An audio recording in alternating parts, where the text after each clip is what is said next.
लोकसभा चुनाव के पहले चरण की 102 सीटों पर आज मतदान हो रहा है।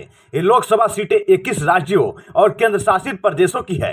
कहे तो उत्तर प्रदेश, बिहार, पश्चिम बंगाल की चुनिंदा सीटों के साथ उत्तराखंड, तमिलनाडु और अरुणाचल प्रदेश की सभी सीटों पर पहले ही फेज में चुनाव पूरी तरह से निपट जाएंगे। इस चरण के मतदान से ही काफी हद तक 2024 की तस्वीर साफ हो जाएगी।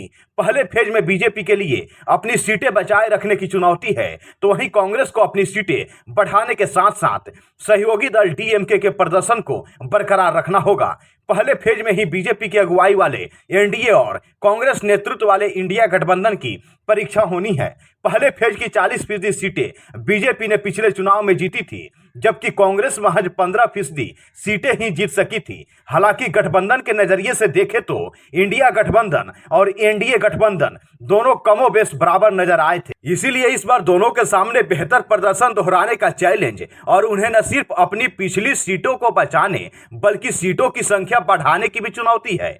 लोकसभा चुनाव के पहले चरण की जिन 102 सीटों पर मतदान हो रहे हैं, उसमें से बीजेपी सिर्फ 77 सीटों पर चुनावी मैदान में उतरी हुई है, तो वहीं कांग्रेस 56 सीटों पर, राजद 4 सीटों पर, तो अखिलेश यादव की पार्टी 7 सीटों पर चुनाव लड़ रही है। 2019 के चुनाव में इन 102 सीटों में बीजेपी 60 और कांग्रेस 65 सीटों पर चुनावी मैदान में उतरी थी, लेकिन इस बार बदले हुए समीकरण में बीजेपी पिछली बार से ज्यादा सीटों पर चुनाव लड़ रही है, तो वहीं कांग्रेस कम सीटों पर उतरी है।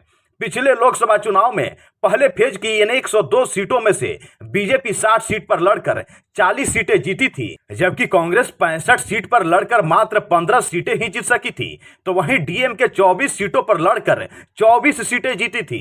इसके अलावा 23 लोकसभा सीटें अन्य ने जीती थी। 2019 के चुनाव में इन सीटों का जीत का अंतर काफी कम था, लेकिन इस बार जो ओपिनियन पोल सामने आया है, उसमें पहले फेज के चुनाव में बीजेपी को जोरदार झटका लगने वाला है, तो वहीं कांग्रेस को इस बार पिछले साल के मुकाबले काफी बेहतर वापसी होने वाली है, क्योंकि बीजेपी से इस बार आम जनता काफी नाराज दिखाई पड़ रही है।